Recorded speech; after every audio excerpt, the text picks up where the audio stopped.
So welcome to the College of Science orientation presentation. My name is Amber Watson. I'm the Director of Undergraduate Advising for the College of Science. You'll also hear later today from Dr. Ronnie Porter, who is our Director of our co-op program. And David Dawson, one of our academic advisors, will be moderating our question and answer session at the end. So you'll see that there's a question and answer session attached to this platform. You're welcome to put your questions in at any time. You may or may not see them in the public space, but know that we have received all questions. If it's something that is better answered one-on-one, we'll either answer you during the presentation or after. And if it's something that makes sense for the whole group, we'll cover that question in the question and answer session. A couple of other points before we get started. The first one is we don't have any information about the fall semester that is different or new or more than what is listed on the COVID-19 Northeastern News website. And so we're not going to be talking about the fall semester in regards to on-class versus in-class versus online. All of that information, what you know, we know, and it's all publicly available in the COVID website. Also, like many of you have and might still be doing, we are working from home. I personally have a child, spouse, and 2 dogs in my house. I have kicked them outside, but there were some funky looking clouds. So I apologize in advance if we are interrupted during our session together. So with those notes, let's go ahead and get started. So here's what we're going to cover today. We're going to talk about the academic programs and curriculum flexibility. We're going to talk to you about our academic advising and co-op teams and the support services at Northeastern. Dr. Porter is going to talk to you about the co-op program. And then, like I said, we'll have a question and answer session at the end of this presentation. So these are our 15 single majors that we offer in the College of Science. So for many of you who are listening, you probably applied to one of these majors and you intend to pursue one of these single majors. We also have a couple of other ways in which you can get a degree from the College of Science at Northeastern.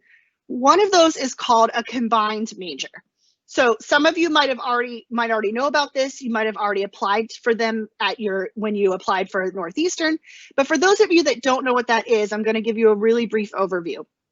A combined major is when the departments worked together, departments with 2 disciplines work together to create one single degree that takes the same amount of time as any of these degrees that you see listed here. So we have some within the College of Science. Physics and mathematics is an example of one. We have biology, physics, biology, mathematics. So these are degrees in which the biology department and the math department work together to kind of whittle down their requirements to create one degree. So you would receive one degree, one diploma, but you would have done work in 2 disciplines. This is slightly different than a double major. Some students decide that a combined major maybe isn't quite what they're looking for, and so they decide to double major. A double major means that you do two entire disciplines from start to finish. So you could be a biology and a business administration double major, and what that would mean is that you would do the entire list of requirements for biology in addition to the entire list of requirements for the business administration degree. Now, some you can imagine have more overlap than others. And for those that don't have very much overlap, it can take more than 8 semesters. So it's pretty rare for a student to do a double major unless they come in with a huge number of transfer credits. Most of our students do a single major and a minor, for instance, or a combined major and maybe a minor. And then, so finally, that brings me to my last thing to talk about on this slide is minors. Students can minor in anything across the university, and they're usually 4 to 6 classes, which we'll talk about in a second, can be a part of your overall degree requirements. So here's how it works at Northeastern. Every single student needs a minimum of 128 credits to graduate, and some of our degrees require as high as 136 credits. The ones that require 136 credits are not because those students take more classes. It's because many of their courses have a 1-credit lab associated with it. So those a psychology student might graduate with 128 credits, while a biology student might graduate with 136 credits. But at the end, they both can do that in 8 semesters, which is normal time towards degree. So within that 128 to 136 hour requirement, we think of it as in 3 chunks. The first chunk of credits that you're going to earn are going to be major courses. So that's, if you're a biology major, you're going to take a lot of biology courses. That's sort of a given. You'll also be taking some courses that give you breadth in your major, but are in other disciplines. So you're likely, as a College of Science student, to take things like physics, calculus, chemistry, regardless of your major. So that's kind of that first chunk of those 128 to 136 credits. The second chunk is what we call new path. So if you've already looked at the Blackboard page and completed your survey, then hopefully new path is at least familiar to you. But new path is a set of requirements that all students must complete to graduate from Northeastern. It's our version of general education or Common Core or liberal arts requirements, right? Lots of institutions call it something different. For us, we call it new path. And these are things like ethical reasoning, difference and diversity, interpreting cultures. So every student completes all of the new path, but each person's major covers a different subset of those new path. So a psychology major might need to pick new path like ethical reasoning, where a biology major might not, for instance. And so, each new path requirements are really individualized. And then finally, the last piece of the puzzle, or the last piece, the last chunk in the pie, is general electives. Those are requirements that you need to get to that 128 to 136 credits. Your major courses plus your new path courses do not equal 128. So every single degree has room for free electives. These can be courses that you pick in any topic that's interesting to you, or like most students, you could do a minor, which again is about 4 to 6 classes, which is generally speaking about how many general elective spaces you would have during your time at Northeastern. I do like to point out that transfer credit, AP, or IB exams all can be used towards any of these categories. And in fact, new path can overlap with a minor or general elective or a major course, as an example. Academic progress. So here is how you get your schedule arranged each semester. At Northeastern, a full-time course load is 16 credits. And that works out to be 4 4-credit courses. Almost every one of our courses at Northeastern are 4 credits. And then any 1-credit labs that are associated with it. So in a normal semester, if you're a psychology major, you might take 16 credits. If you're a biology major, you might take 18 as a normal semester. And in your very first semester, every single student will take a 1,000 course. And so you might have, if you've looked at your schedule already, you might have seen something like Math 1000, Psych 1000, Bio 1000. These are not subject-based courses. So it doesn't matter if you have AP credit. It doesn't matter if you have transfer credits. These are intro to college, intro to Northeastern courses. It's a 1-credit course that you'll do online in the fall. You don't have to do it again after the fall, but it really introduces you to Northeastern, talks about success strategies. It sets you up to know what to do and who to ask and where to go for resources at Northeastern. So in the fall semester, every single student will have a minimum of 17 credits, and it could be as high as 19 or 20, depending on whether you're in the honors program or have multiple labs.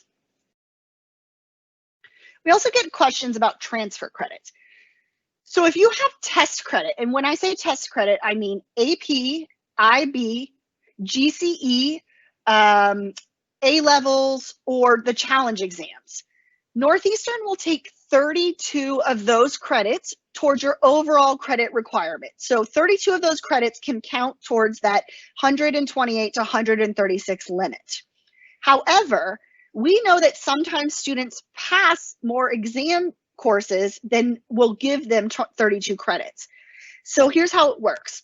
If you have 32 test credits plus Physics 1, so that would be an additional 5 credits for the Physics 1 exam that you passed. each course that you passed would fulfill an academic requirement for you, but those last 5 credits wouldn't count towards your overall credits towards your graduation. What that means is you wouldn't repeat physics, but you'd instead use those 5 credits sometime later for another course that you would take in, maybe a general elective or another major course that you would take further down the line. We'll also take 60 credits from a 2-year college and up to 80 credits from a 4-year institution. So if you have dual enrollment credits, we will accept up to 60 from 2-year and up to 80 from 4-year.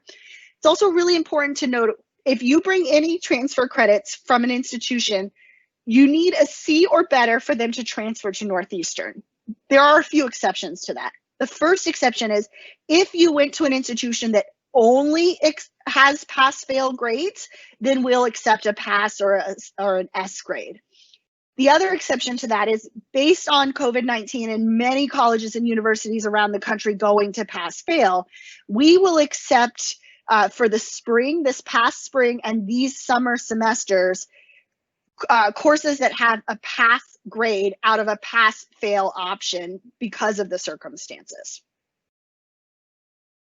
So here at Northeastern, you have a lot to navigate, you have a lot to figure out, you have a lot to decide, and this is how we help you do it. The first, you're going to be supported by at least 3 advisors while you're here. The first one is your academic advisor. So that's my office, that's who I represent. Your academic advisor works with you from the fall semester through to graduation.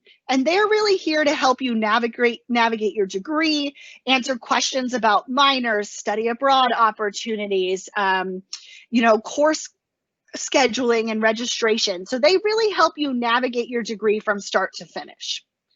You'll also be assigned a co-op advisor. I'm not going to talk a ton about that because Dr. Porter will in just a few minutes, but essentially your co-op advisor will work with you from before you go out on co-op all the way until your last co-op is finished. So you're fully supported in the co-op process. Finally, you're going to have a faculty advisor. This is actually really unique to the College of Science. You will have at least one person. Sometimes the bigger departments like biology, you'll have more than one faculty advisor, where they are teaching faculty in the department where your major is housed. And they really are content experts. They are working scientists, and so they can help you figure out curriculum content questions. They also are great to have conversations about graduate school options or concentrations within your major. My academic advising team is primarily, their backgrounds are primarily in education or counseling psychology. And so we can help you navigate your degree, and then the faculty can help you really dig into the content of your degree. So FERPA. This is a really important slide, and I'm hoping that there are some families watching with their students today because it's really a relevant regulation to both the student and their family members. So FERPA is a federal regulation which respects and protects the student's right to privacy regarding their academic record. And so that is true. I'd like to point this out just in case we have some 17-year-olds coming. That is true for any student, regardless of their age, as long as they are enrolled in a post-secondary institution.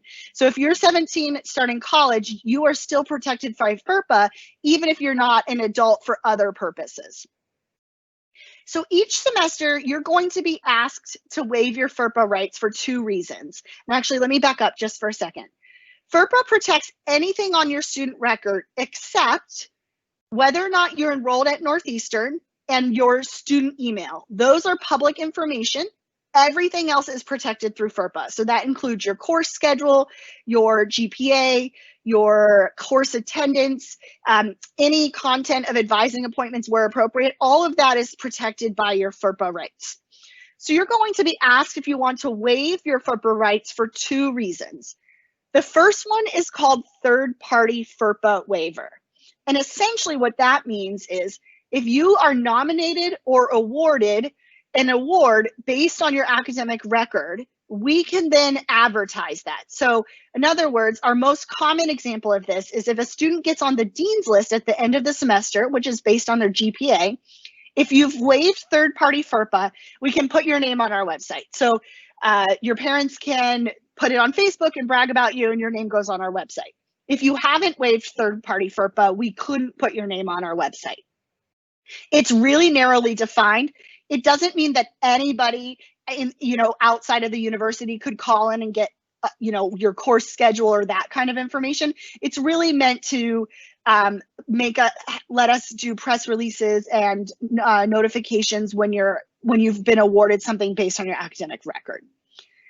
The second way that you'll be asked if you want to waive FERPA is parent or legal guardian FERPA waivers. And essentially what that means is if you choose yes to waive your FERPA rights, then if your family member calls us or emails us to ask about your course attendance, your grades, your class schedule, some limited content of your advising appointments, then we can give them that information. So I really encourage students and families to have a really serious conversation around expectations so that you're all on the same page as far as whether or not you as a student are going to waive your FERPA rights for your parents or legal guardians. Another thing is, if you've waived FERPA for your parent or legal guardian, and then we talk to your parent or legal guardian, we will always loop you in. So sometimes that's just a simple CC you on an email back. Sometimes it's a quick email or phone call to say, hey, just wanted to let you know, I spoke to your dad. He was concerned about your course attendance. We had a conversation. I just wanted to let you know. So we always, always, always loop a student in when we've had a conversation with their family member. Student life. Hopefully you have heard a lot about this through your interactions with the orientation office, and if you've did any campus tours or did any have been on campus for anything. But we have a very robust student life at Northeastern. The College of Science has a student club or organization for every single one of our majors. And so we really encourage you to get involved in those. It's a great way to meet upper class students who have already been in your major, taken these entry-level classes. They can really tell you the good stuff about faculty members or co-ops. They can let you know which co-ops they've done and whether or not they enjoyed them, that kind of thing. So we really encourage students to get involved in student life. We also have a very robust pre-health department. They work with students who are thinking about being MDs, DOs, physician's assistants, dentists, podiatrists, optometrists, veterinarians. So they work with almost all post-bac medical programs. And you can sign up for their medical applicant portal. You could do that today. You can Google pre-health at Northeastern and get to their website. And essentially that just gets you on their database so that you start getting emails about relevant information. The emails are really targeted on what year you are. So as a first year student, you might get just 1 or 2 emails and 1 or 2 workshops.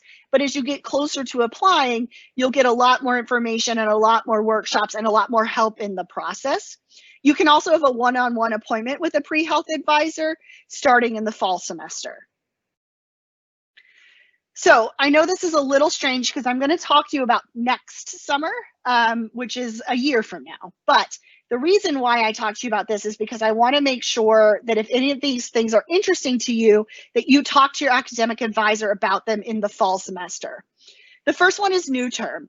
You'll see in a little bit from Dr. Porter's slides that to make co-op work, we almost always utilize at least one summer. That's not 100% true, but it's very common for students to take summer classes because of co-op. And so we suggest if you're going to take summer classes that you would stay for your first summer 1 term next year. The reason we suggest that is because the course offerings are really well aligned for rising sophomores. And there's a lot of activities that happen on campus and off campus that are either free or very affordable. So there's a way for you to, go to a Red Sox game or go to Martha's Vineyard or go to Six Flags. There's a way for you to have fun while you're still in classes. The other nice thing is that summer 1 term ends right before the 4th of July. So a lot of times, because Northeastern's semester ends so much earlier, you're actually home close to the same time most of your classmates from high school are who went to other places. So that's something you can talk to your advisor about in the fall. The other thing that we like to point out is there's the National Science Foundation, the NSF, has a lot of research experiences for undergraduates in the summer terms. These are great opportunities for you to do research with faculty members across the United States and even all over the world. Students apply for these on their own through the National Science Foundation. But we like to point them out because they're a great way to get experience for co-op. They're a great way to add to your application if you're thinking about medical school or a pre-health program. And the deadlines for those are often right at the end of the fall semester or very early in the spring semester. So I want students who are interested to start researching those now so that you don't miss any key deadlines. And then finally, dialogues of civilization. We have lots of traditional study abroad opportunities for students, but sometimes students in the sciences don't have time to devote or don't want to devote an entire semester to live abroad. So a dialogue of civilizations is a great opportunity that happens in the summer semester. They're faculty-led study abroad opportunities where students do 2 classes, which is considered full-time in the summer, and they're curated by the faculty member. So you go with a faculty member and a very small cohort of students, usually about 15 to 30 students. And for the College of Science, we have opportunities.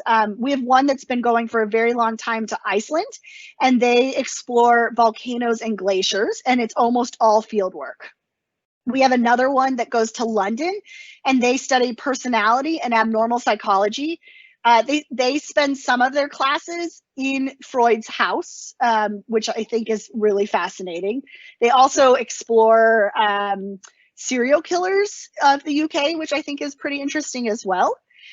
We have one that went to Chile and they did microbiology and professional photography. So there's a ton of options for students who might want to do a dialogue. And the reason I'm pointing them out now is because the deadlines are in the fall semester. So it's something you'll want to talk to your advisor about in the fall. So here's what you can expect this summer. The first thing, please check your Northeastern email. You should have all received an email from probably at your Northeastern and your personal email regarding the survey and your orientation advisor. After that email, everything else will be sent to your Northeastern email. So please make sure that is your primary email that you're checking. If you haven't done so already, please complete the survey. That helps us get your registration started. It is not how you register for classes, but it helps the advisor to start putting your schedule together to prepare for when you have your appointment. Once you've completed your survey, please make sure you schedule an appointment with your advisor so that they can finalize your schedule. And that's really what this summer appointment is for. They're very short, they're 15 minutes, because the idea is we need to get you set up to be successful in the fall semester. So we need to make sure your classes are appropriate, taking in an AP or IB. If you have AP or IB and you're still waiting on the exam scores, please put in the survey how you think you did, and we'll adjust your schedule accordingly. Then once you actually get scores back, if they've changed, if you passed when you thought you failed or you didn't pass when you thought you had, you'll notify your orientation advisor and they'll go ahead and adjust your schedule for you later on. It's much easier to get you in the classes you need now and just slightly adjust later. There'll also be some events with your departments in August so that you can start to get to know your faculty advisors and your academic department. In the fall semester, you'll be assigned a permanent academic advisor. That person will work with you from start to finish, and you'll get their name in the fall. You'll also be able to complete long-term planning. Unfortunately, we don't have the ability to do that in the summer semesters for right now. And so in the fall, we want every student to schedule an appointment with their academic advisor to make a long-term plan. And that doesn't mean that's the plan that you're going to follow verbatim from now to graduation, but it gets you started on what to expect. And then finally, the first week of classes, we will have walk-ins, whether those are virtual or in person, we don't know, but there will be an opportunity for you to get fairly immediate help about your schedule or any issues that come up for you in the first week of courses. And so I'm going to pass the rest of the presentation over to Dr. Ronnie Porter. She is going to talk to us about the co-op program. Thank you, Amber. Welcome, everyone, and thank you for joining us this afternoon. The co-op program at Northeastern is over 100 years old. It actually started in 1909 with just a few students and companies, and today we have several thousand both students and companies who participate in the program. Though it is optional, it's highly recommended, and the majority of students participate. The College of Science has an experiential education requirement for graduation as part of New Path, and for most students, co-op is the experience of choice. It's really part of the fabric of the university, and it's built into the curriculum structure, so students seamlessly come and go, and faculty are aware that students may leave campus for a period of time, and then they return with firsthand cutting-edge experience from the field, which makes for some pretty interesting class discussions. Co-op's a real-world experience from start to finish, from researching employers, reviewing job descriptions, applying through jobs, interviewing, being hired, and being evaluated. Students are doing real work. They're members of the team. Our employers really depend upon them and really value them. It's a partnership between students, co-op, faculty, and employers. You are an active participant in this process.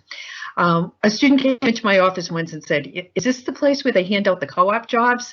And that is not how it works. It really mirrors what happens in the real world, and you learn the skills of how to participate in this process and kind of be set up for the rest of your life. Co-ops are typically 6-month experiences. They go from January through June or July through December. Students can gain up to 18 months of professional experience. Boston's a great place to work, particularly in science and healthcare.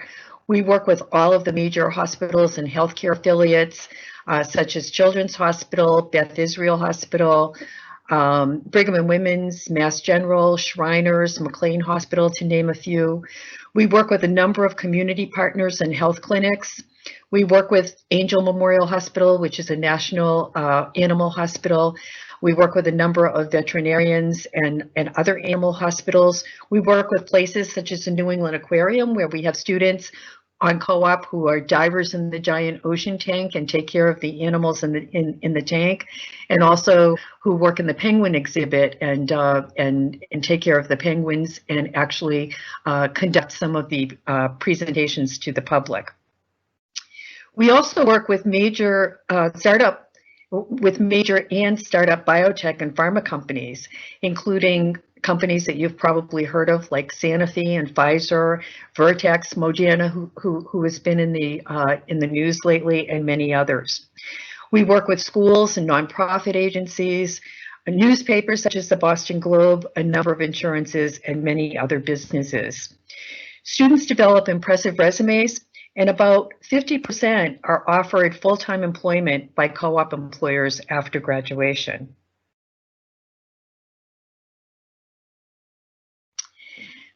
We work with roughly over 3,000 employers, and students are on co-op in over 136 companies. We have a very robust global co-op program, and students have been on co-op on every continent, including doing research on Antarctica. There are a number of initiatives that support students for doing global co-op. We have a special global co-op coordinator who works with both students and employers, and we have some special scholarships that support students in terms of their travel and housing as they go to other countries. So when can you start co-op? Undergraduates can participate in the co-op program after completing 3 academic semesters. So most start sometime in their sophomore year, either in the spring semester or in the summer 2 semester. Students alternate periods of academic study with 6-month periods of full-time work experience in their fields of interest. And transfer students are eligible to start co-op after completing at least one academic semester at Northeastern. Before you start co-op, students are required to take a mandatory preparation course. While they're on co-op, we send you a series of reflection questions to answer, because we want you to think about, how this experience relates to your academics, how this experience relates to your future career goals. And we also want to know kind of what kinds of things that you're doing and what kind of general experience that you have. So you'll receive a series of 3 different prompts that will have you answer some online questions, and then we'll respond to those questions while you are out on co-op and have a communication with you.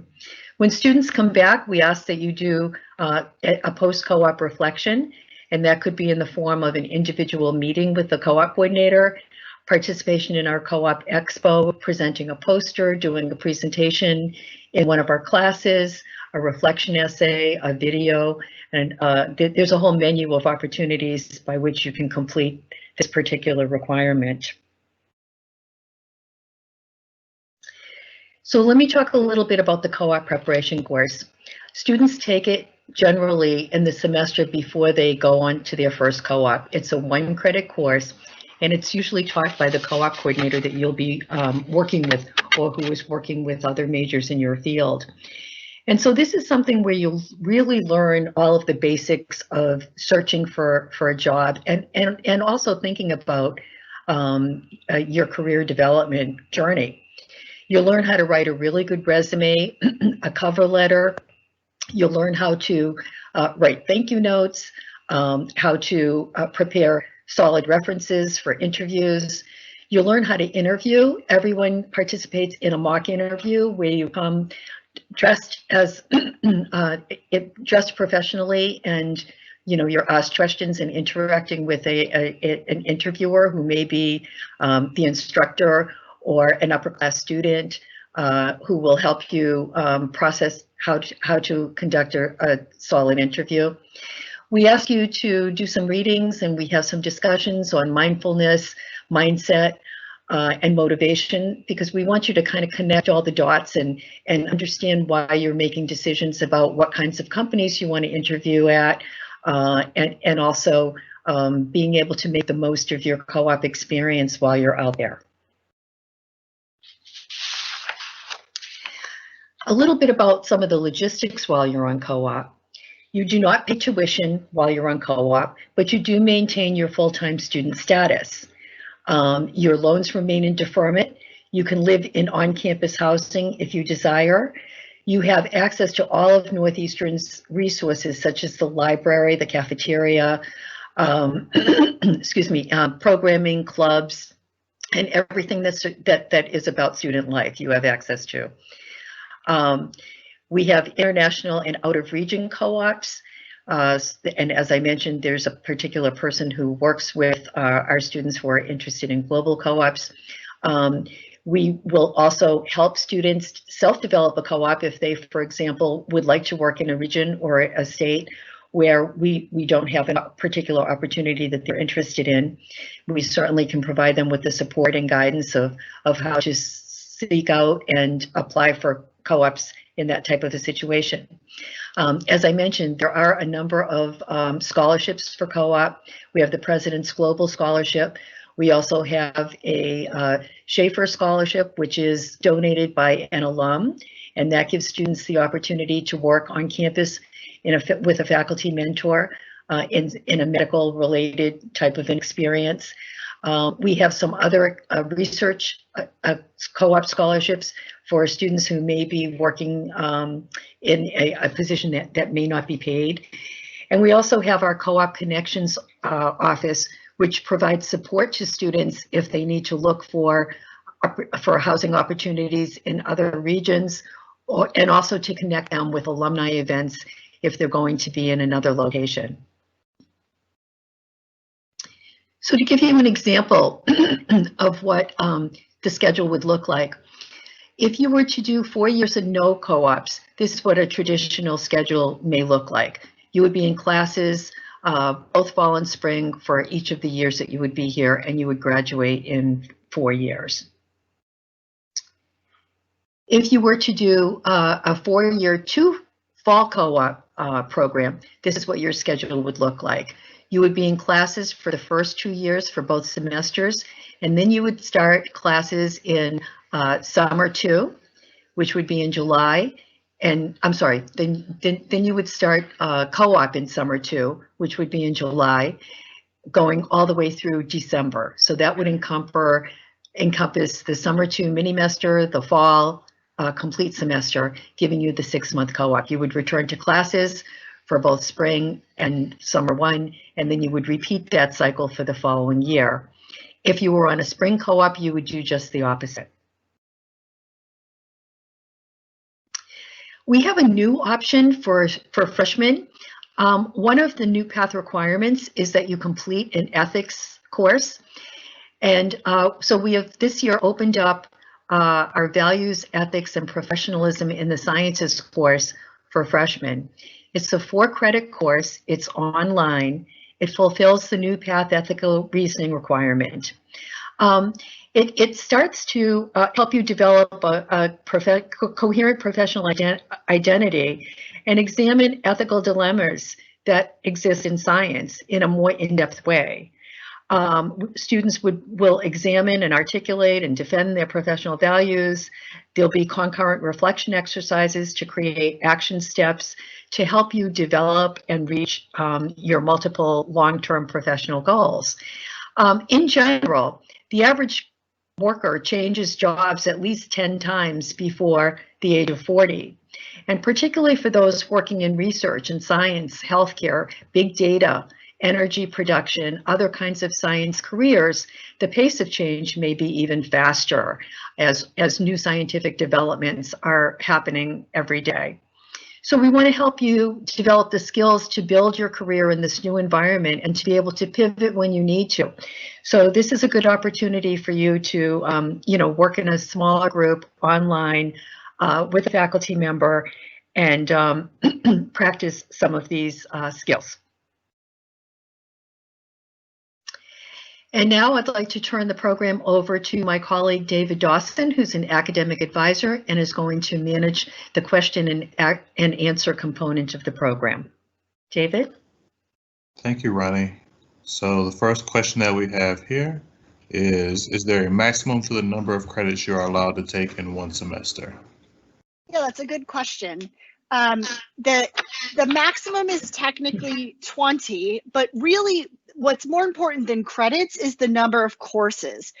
Except in very rare circumstances, we expect that you don't take any more than 4 4-credit courses plus any additional 1 credit. So those 1 credits can add up. For instance, this semester, if you're in the honors program, you could theoretically be in 20 credits for your first semester.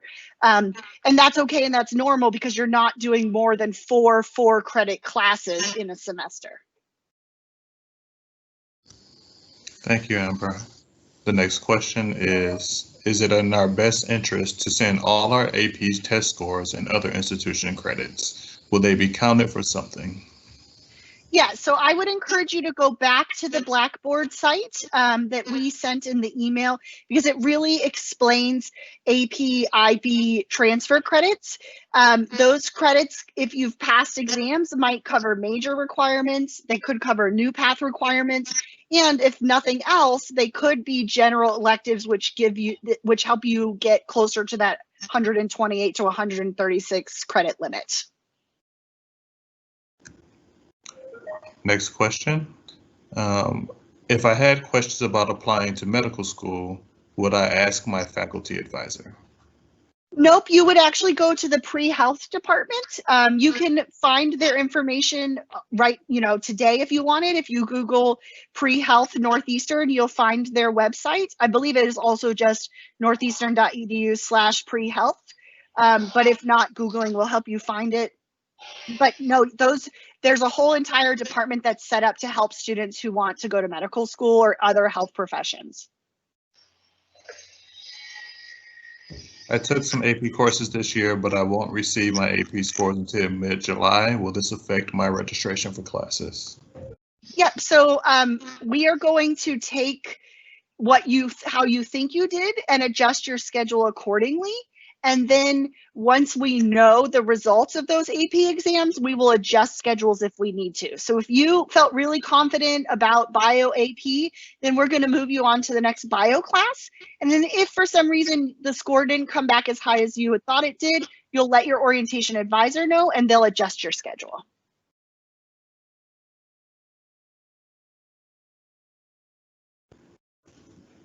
Do we need to fulfill the NU Path credits every semester, or is it within our 4 years at NU that we need to finish those? That's a good question. You just need to finish them to graduate. It's fairly common for students to do a new path class in their first 1 to 3 semesters. Many of the new path requirements are 1,000 or 2,000 level classes, so there tend to be freshman or sophomore level courses. That doesn't mean that you couldn't take it as an upperclassman, but most students like to fulfill those requirements early. So there's very likely that you'll have semesters where you're not doing any new path classes at all.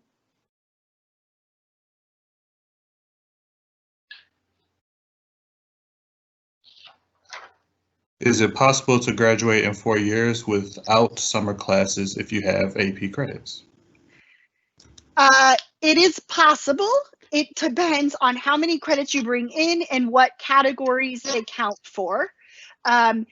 Doing 2 co-ops in 4 years requires summers if you have no transfer credits. And then when you have transfer credits, that often can alleviate the summer load. It's also possible to graduate in 4 years with 1 co-op and possibly not have summer. So that's the kind of question that you would ask your academic advisor in the fall semester when you're doing your planning, because they will lay everything out for you semester by semester so that you can fully see where all of your credits are counting and whether or not you need summers and how many co-ops you can do. Is there a way to access this presentation after the webinar? Good question. Yes, you will be sent either a link or the file. I have to figure this out. But this event is being recorded right now, all the way from the beginning in through our question and answer session. And so I will send everyone who signed up for the webinar today an email with directions of how to get to the recording, whether it's on a website or I send you the file. Can students take classes while on co-op? So generally students could take an online course while they're on co-op. When you're on co-op, you're working full time, and the expectation that is that you'll be working a 40-hour week. But many students will take a course such as advanced writing in the discipline or that type of a course while they're on co-op.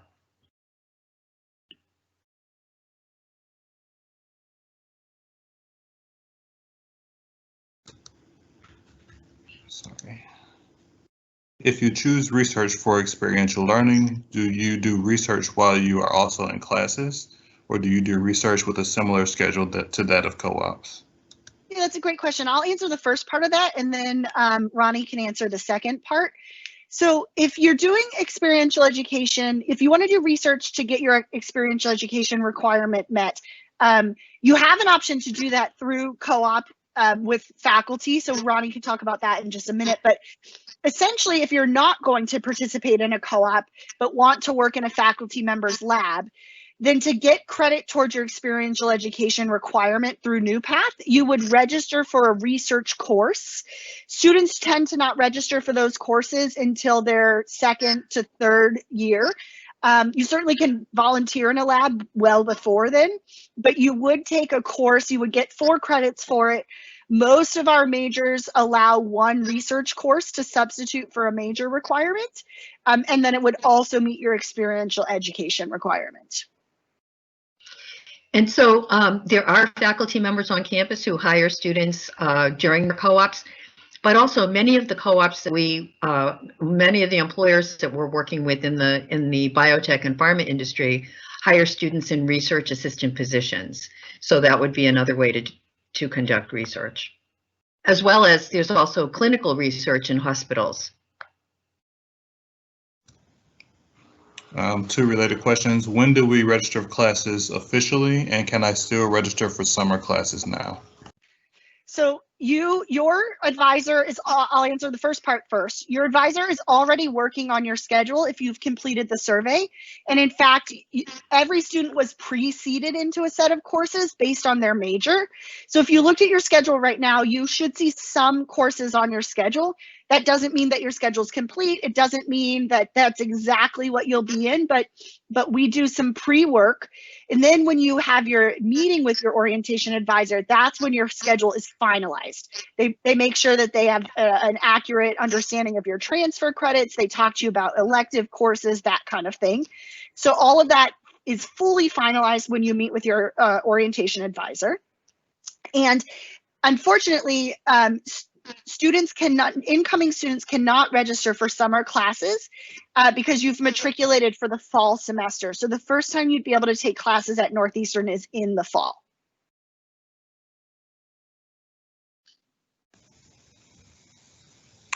How relevant are some co-ops to the medical school application? Would I have to weigh a co-op versus spending time doing an extracurricular?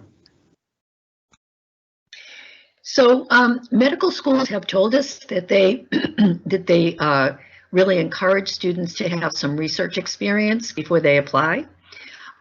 Generally, when students have the option to do two co-ops, we suggest that they perhaps do one research co-op and one clinical co-op to basically kind of round out your experience.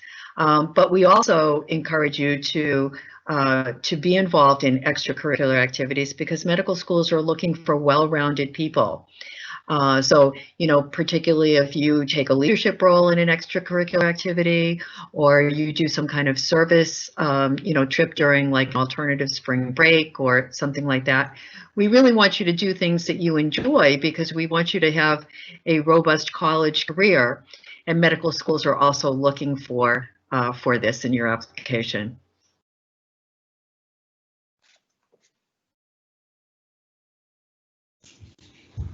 Where can we find our tentative schedule? You can find that on your My Northeastern portal. You should be able to use the search bar to look up schedule. You can also see it on your Northeastern Go app. Is that what it's called, David? Am I getting that name right? NU Go, on the NU Go app. So you can see it in your My Northeastern portal or in your NU Go app. Is it possible to do research with a professor during our freshman year, or does that count towards co-op? So it is possible, although it depends on the faculty member. Some faculty members have quite a few students in their labs. And so as a first year student, they might say, you know what, I don't have room in my lab yet, but why don't you attend the lab meeting so you can learn what's going on? And then you might start actually volunteering later on. You would not do research for credit as a freshman. That you're not eligible. There's no room in your schedule for research for credit, but certainly if you found a faculty member who had space for you, you could volunteer in their lab as early as your freshman year. And we've definitely seen students do that.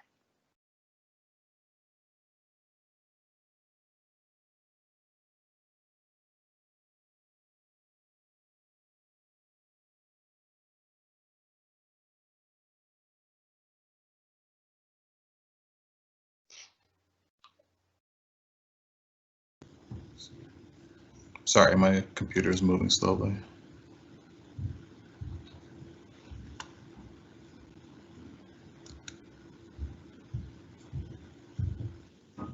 Okay.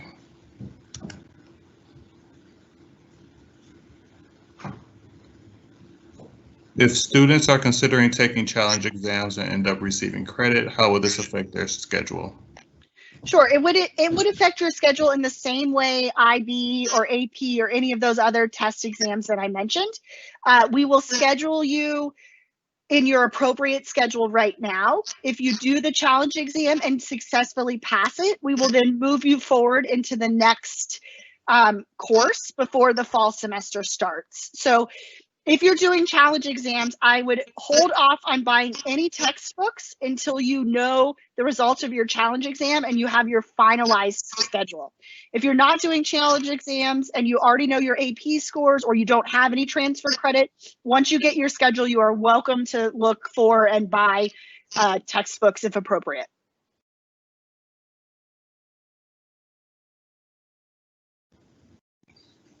We still have a few minutes. If there are any other questions, please post them in the Q&A.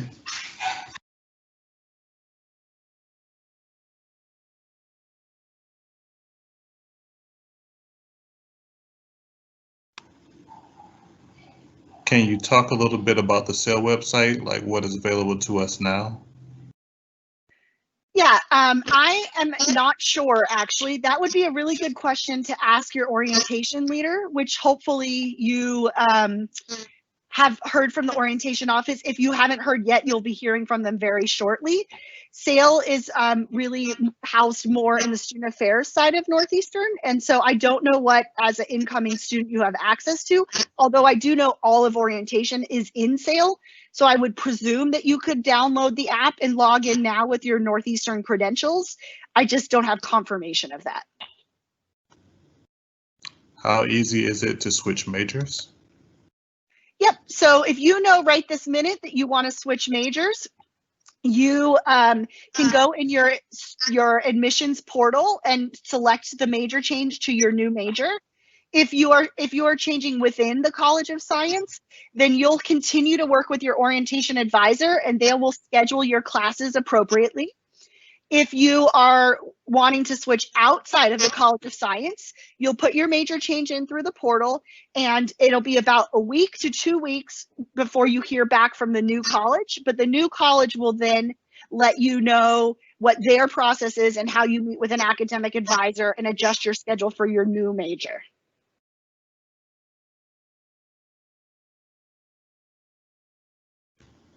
When will the EESC 3000 online course be available and how do you register?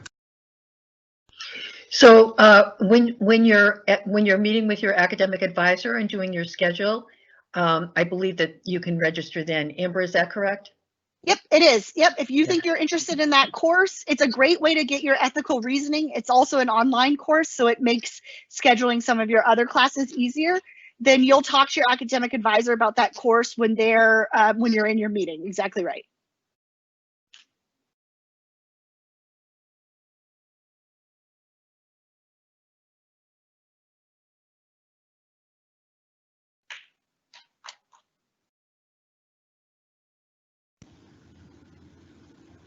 Can we have part credits counted from AP? Wait, no, sorry. Okay. Can we have part credits counted from AP and challenge exams? Partial credits. So I'm not exactly sure what that question is asking, but you're not going to get double credits between AP and challenge exams. So if you've already passed AP biology, you should not take the biology challenge exam because it covers the same course and you're not going to get credit. It also, in some cases, the challenge exam does not cover the full amount that AP does. So for instance, the challenge exam for biology will allow you to test out of biology, the first biology, but the AP exam gives you credit for bio 1 and 2 as an example. Does this mean we can't choose times and professors for our first semester schedule? So possibly. Courses are very, very tight in your first semester. And like I said earlier, you're preceded into classes that are relevant to your major. So it is possible for your elective that you might get a little bit more choice, but it is very unlikely that you will get to choose all of your faculty members that you want or all of your times and days for your classes. Our guarantee to all students is that if you need a course to move forward in your major, we will get it for you. Even if it looks closed, we will help you move forward in your major. However, that doesn't mean that we can guarantee that you'll get the time, the day, or the faculty member that you want. And it also doesn't mean that you will be able to get each elective that you want because there are other choices for electives, for instance. So we do our very best to give you a good schedule, but there's no guarantee that it is going to be 100% the schedule that you want, at least for your first semester. After your first semester, students register themselves. And, you know, so you have a lot more freedom over your schedule. And of course, as you progress through Northeastern, your registration priority gets higher. And so you have an easier, better chance of scheduling the courses while they're less full. What would a 3 co-op schedule look like? And just to let you know, we're at 3 minutes and we have 3 more questions. So it would, you're talking about, could you do a third co-op? Yes. Is that the question? So it would look very similar to the other schedules, only you would be adding in a third co-op.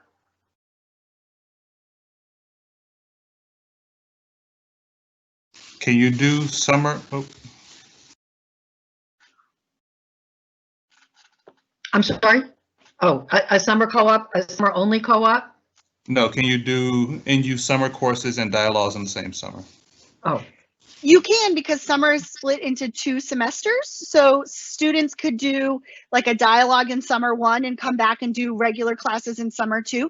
Dialogues are actually Northeastern classes. It's not like a study abroad where you get a transcript from another institution. You actually are registered for Northeastern classes. You're just doing them in another location. But technically you could do both summer semesters if you wanted. So it looks like maybe we're on our last question, David? Yes. Should our electives specifically pertain to our major? Do we have room to take ones that do not? That's a great question. Generally speaking, your electives actually shouldn't be related to a major because they're a way for you to balance your schedule. We don't want students in 4 science classes in a semester, although sometimes like your first semester, you might be, if you're a behavioral neuroscience student, you might be in 4 science classes, but they wouldn't all have labs, for example. But by and large, we say that you should balance your schedule with a course that is outside of your major. And so your general electives could overlap with new path classes. They could overlap with a minor if you decide you're going to do a minor at some future date. But yeah, they absolutely can be in any other subject that is of interest to you. All right, well, I think that was our last question. Thank you so much. Please, I just want to reiterate from here on out, please be checking your Northeastern email because that is where all of our future information is going to come to you. I will send you within the next day or 2, excuse me, instructions on how to get to this presentation. But otherwise, thank you for joining us and everyone have a nice day.